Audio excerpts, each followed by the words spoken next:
Olá pessoal, vamos voltar aqui na segunda parte da aula. Deixa eu só encontrar aqui onde a gente parou. Paramos na avaliação de impacto, né? A gente falou então na definição do objetivo do escopo, na análise de inventário e agora a gente vai falar da avaliação de impacto, uma das fases, né, da avaliação do ciclo de vida. Quando a gente fala de avaliação de impacto na avaliação do ciclo de vida, é uma fase que tem como objetivo estudar a significância dos impactos ambientais. Então, ele vai envolver a associação de dados coletados na fase do inventário com categorias de impacto, né? E indicadores de categoria, tentando dessa forma entender os impactos. Então, na avaliação de impacto vão ser analisados, né, aqueles dados que foram coletados, né, quais são as categorias de impacto que foram escolhidos, né, os indicadores de categoria. Vai ser analisado a significância de cada categoria de impacto que foi escolhida e que foi coletado os dados para elas. Então, a avaliação de impacto, ela é diferente de outras técnicas, tais como avaliação de desempenho ambiental, avaliação de impacto ambiental e avaliação de risco. Por quê? Como a gente disse, ela é uma abordagem relativa a uma determinada unidade funcional.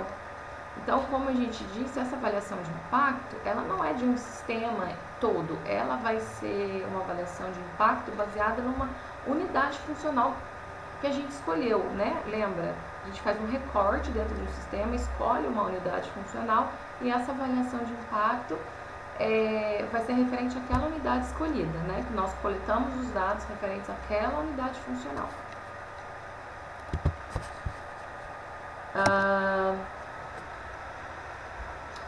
Quais são os elementos obrigatórios que a norma traz para uma avaliação de impacto? Os elementos obrigatórios são seleção das categorias de impacto, de indicadores de categoria e de modelos de caracterização. O que seriam essas categorias de impacto? Então, nós vamos separar, né, o que vai ser avaliado.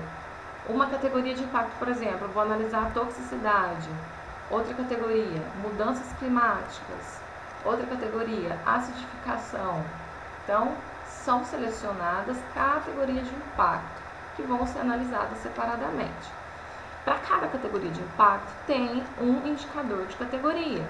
Então, por exemplo, na acidificação, por exemplo, eu analiso liberação de prótons, um exemplo que eu botei aqui. Na toxicidade, eu vou analisar o quê? Na mudança climática, o que eu vou analisar, certo? E modelos de caracterização, que são programas, né, que vão rodar os dados. Outro elemento obrigatório, correlação dos resultados da fase de inventário às categorias de impacto ambiental selecionadas. Então, vou relacionar os dados coletados na fase de inventário a cada categoria de impacto que eu selecionei. E também fazer o cálculo dos resultados dos indicadores de categoria. Bom, o que acontece? Além desses requisitos, né, desses elementos obrigatórios aqui, recomenda-se a aplicação, as seguintes recomendações se aplicam à seleção de categorias de impacto, indicadores de categoria e modelos de caracterização. Então, o que diz a norma?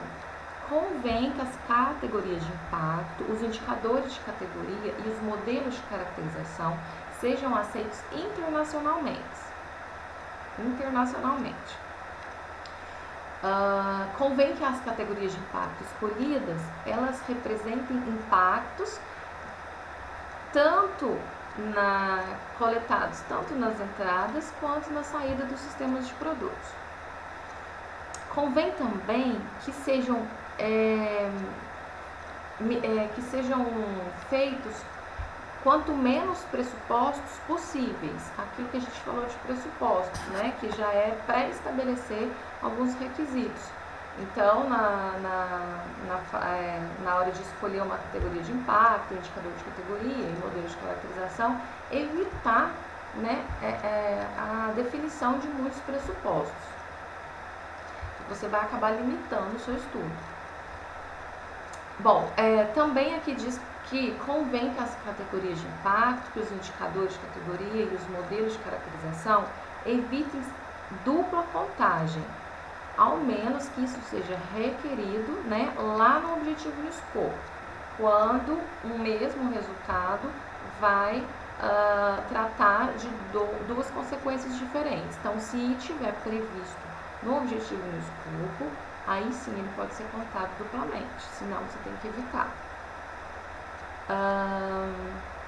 Convém que o modelo de caracterização para cada indicador de categoria seja científico e tecnicamente válido. O que mais? Convém que seja identificado o grau de validade científica, né, e técnica do modelo de caracterização. Então, o programa, né, que vai rodar os dados, ele tenha um grau de validade científica e técnica comprovado. E também convém que os indicadores de categoria sejam ambientalmente relevantes. Então, esses indicadores de categoria, eles têm que indicar realmente uma mudança no meio ambiente. Não só uma mudança na saúde humana, por exemplo. O nosso foco é o meio ambiente, então tem que ser indicadores escolhidos com foco no meio ambiente. Bom, a norma ISO 14040, ela traz algumas limitações na fase de avaliação do impacto do ciclo de vida. Ela diz que a avaliação de impacto, ela vai focar, como a gente disse, somente as questões ambientais que foram definidas no objetivo e no escopo. Então, não se trata de uma avaliação completa de todas as questões ambientais do sistema do produto em estudo, certo? Então, essa avaliação de impacto, ela vai ser uma avaliação relativa de acordo com a unidade funcional escolhida. Então, é importante dizer isso.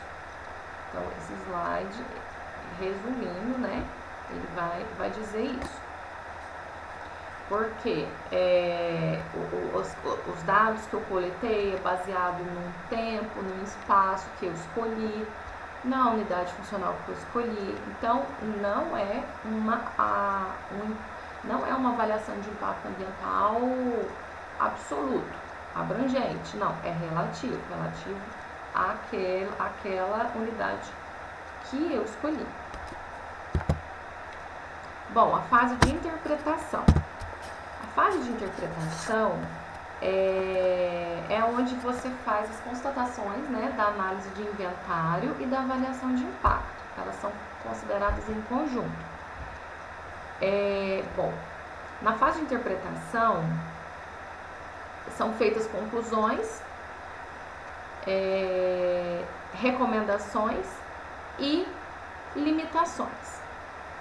Convém que a interpretação, ela reflita o fato de que os resultados da avaliação de impacto são baseados em uma abordagem relativa, de novo, né, dizendo que não prevê impactos reais e sim sobre aquela determinada unidade funcional escolhida. As constatações dessa interpretação, elas podem sim ajudar a tomar conclusões e recomendações aos tomadores de decisão, certo? Bom, o que mais aqui que está dizendo? Então, baseado na definição do objetivo do escopo, da análise do inventário, da avaliação de impacto, chega-se à fase de interpretação.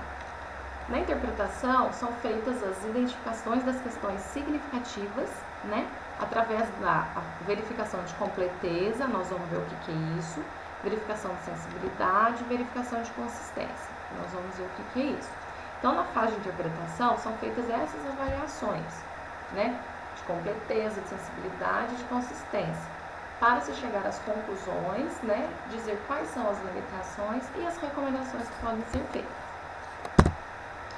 Então, na interpretação do ciclo de vida, são identificadas as questões significativas de toda a avaliação anterior que você fez. Todos os dados significativos foram levantados, né? E é feita, né, a verificação de completeza, sensibilidade e consistência. Nós vamos ver o que significa. Para se chegar às conclusões, limitações e recomendações. Então, aqui são exemplos de questões significativas. Por exemplo, os dados do inventário, lá na coleta de dados, por exemplo, como energia, emissões, descargas, resíduos, categorias de impacto, uso de recursos, mudanças climáticas. São exemplos de questões significativas. Então, na avaliação, né, naquelas avaliações de verificação de completeza, sensibilidade e consistência, é feito para estabelecer e aumentar o grau de certeza e confiabilidade dos resultados dos estudos, certo? Então, para quê? Para apresentar esses resultados, proporcionando a quem solicitou esse estudo uma visão clara e compreensível do resultado. Então, nós vamos ver o que significa cada isso: verificação de completeza, sensibilidade e consistência. Então, durante a avaliação, o uso dessas técnicas deve ser considerado. O que é a verificação de completeza? Deve-se assegurar que todas as informações relevantes e os dados necessários para a interpretação estejam disponíveis e completos. Se alguma informação relevante estiver ausente ou incompleta, deve ser considerada a necessidade de tal informação para satisfazer o objetivo do escopo. Se qualquer informação relevante, considerada necessária, estiver ausente ou incompleta, deve ser revisado, né? E devem ser revisadas ou, alternativamente, que a definição do objetivo do escopo seja ajustada. Verificação de sensibilidade. Significa que você vai avaliar a confiabilidade dos resultados finais e conclusões, determinando de que forma eles são afetados pela incerteza nos dados. Então, é uma técnica que determina o quanto que as mudanças nos dados e nas escolhas das metodologias, elas vão afetar os resultados da avaliação do impacto do ciclo de vida. O que é a verificação de consistência? Ela vem determinar se os pressupostos, métodos e dados são consistentes com o objetivo e o escopo. Então, vai ver o seguinte: se houve diferença na qualidade dos dados ao longo do ciclo de vida de um sistema de produto, essa diferença ela é consistente com o objetivo e o escopo do estudo? Né? Foi previsto, né, uma diferença ao longo do estudo? O que significa essa diferença? As diferenças regionais e temporais nas coletas dos dados, elas foram aplicadas de forma consistente, né? Uma metodologia adotada. As regras de alocação e fronteira do sistema, elas foram aplicadas de forma consistente a todos os sistemas de produto. E os elementos de avaliação de impacto foram aplicados de forma consistente, né? Então, aqui é mais uma avaliação dos métodos, né, que foram utilizados na coleta dos dados. Se tem uma consistência, né, uma relação com o objetivo lá e o escopo. Bom, são feitas então na fase de interpretação as conclusões, as limitações, as recomendações. Bom, então as conclusões elas devem ser geradas a partir do estudo, né, da avaliação do ciclo de vida. Convém que seja feito de forma iterativa com os elementos da fase de interpretação do ciclo de vida, com uma sequência lógica apresentada. Então, deve ser apresentada as questões significativas, deve ser mostrado, né, a metodologia e os resultados quanto à completeza, sensibilidade e consistência. Deve-se esboçar conclusões preliminares e verificar se essas são consistentes com os requisitos do objetivo do escopo. E, se essas conclusões forem consistentes, reportá-las como conclusões finais. Caso contrário, deve-se retomar os passos anteriores. Então, as recomendações devem estar baseadas nas conclusões finais do estudo e refletir uma consistência lógica e razoável dessas conclusões. Comunicação, né? Na interpretação, a última fase, também deve ser feita a comunicação. Então, uma estratégia para a comunicação é parte integral de uma avaliação do ciclo de vida. Então, ela diz que para ser efetiva essa comunicação, convém que seja feito um relatório para cada fase do estudo. Então, essa comunicação ela deve ser reportada ao público-alvo de forma completa, precisa e imparcial. Os resultados, os dados, os métodos, os pressupostos e as limitações devem ser apresentados de forma transparente, com detalhes suficientes para permitir ao leitor compreender as complexidades e compromissos inerentes à avaliação do ciclo de vida. Como a gente viu lá no começo, deve ser feito um relatório com uma linguagem que todos possam entender, né? Evitar uma linguagem técnica, incompreensível. Requisitos adicionais e orientações para relatórios destinados a terceiros.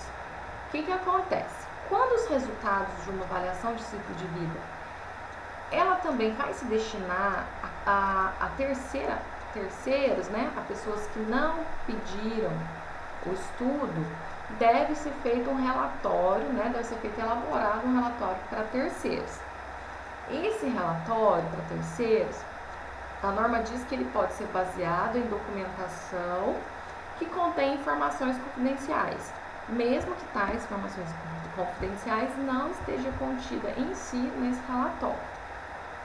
Então, esses relatórios para terceiros, eles têm que conter os dados de quem solicitou a avaliação do ciclo de vida, quem foi o executante, se foi um interno ou externo, a data do relatório, a declaração de que o estudo foi conduzido de acordo com os requisitos dessa norma, quais os objetivos do estudo, né, as razões, quais as aplicações pretendidas, quais são os públicos, né, alvo, e a declaração quanto à intenção de estudo vir a servir de apoio a afirmações comparativas a serem divulgadas publicamente.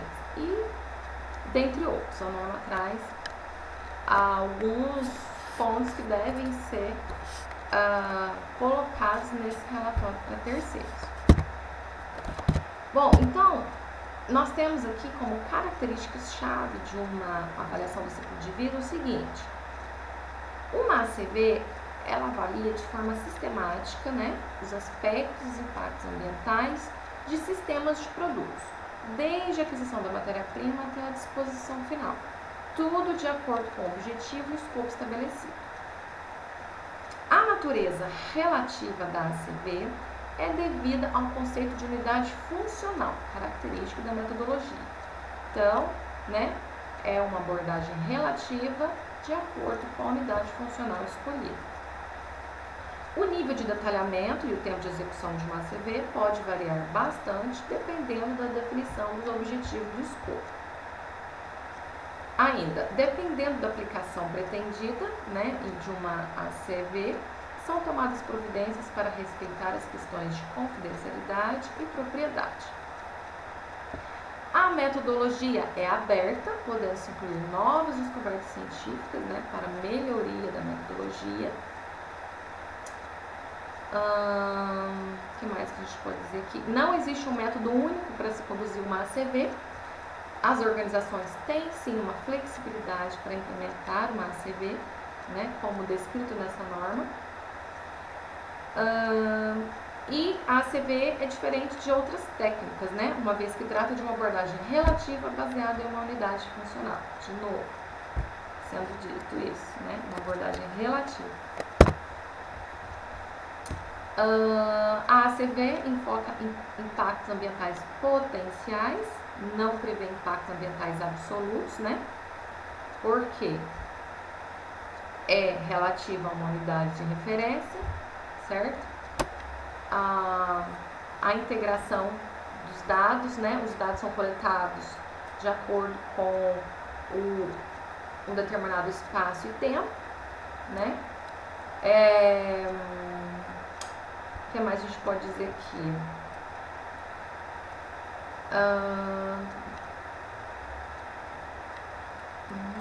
Interpretação, bom, basicamente isso. A interpretação do ciclo de vida utiliza um procedimento iterativo dentro da própria fase de interpretação. Então, a interpretação ela vai considerar todas as fases anteriores, né? Uma sequência lógica. A interpretação do ciclo de vida viabiliza a vinculação entre a ACV e outras técnicas de gestão ambiental, ao enfatizar as potencialidades e os limites de uma ACV com relação à sua definição e objetivo do escopo. Então, resumindo, a gente tem que uma ACV ela é composta por 4 fases: fase de definição do objetivo do escopo, fase de análise de inventário, fase de avaliação de impactos e fase de interpretação. O escopo, né, onde você vai incluir a fronteira do sistema, o nível de detalhamento, a profundidade e abrangência, né, de uma ACV, é onde você vai definir, né, no objetivo do escopo. Na fase de inventário, é onde você faz a coleta dos dados, né, para você analisar para alcançar os seus objetivos. A fase de avaliação de impacto do ciclo de vida é onde você vai prover informações adicionais para ajudar na avaliação dos resultados. A interpretação é a fase final, onde são sumarizados e discutidos, né, para conclusões, recomendações e tomadas de decisão de acordo com a definição do objetivo do escopo. Então, a ACV é uma entre as várias técnicas de gestão ambiental, né, dentre a avaliação de risco, avaliação de desempenho ambiental, auditoria ambiental, avaliação de impacto ambiental, e pode não ser a técnica mais apropriada para todas as situações. A ACV tipicamente não enfoca os aspectos econômicos ou sociais de um produto, mas a abordagem de ciclo de vida e as metodologias descritas nesta norma podem ser aplicadas a esses outros aspectos. Então, uma ACV ela tem um foco, né, tipicamente ambiental, e ela pode ser usada juntamente com outras técnicas, né, para uma abordagem mais complexa. Bom, é o que eu tenho para dizer, né, contido naquelas normas. Não dá para abordar elas em todos os pontos, mas deu para ter uma noção geral, né, do que contém na norma, os pontos mais importantes, certo? Muito obrigada.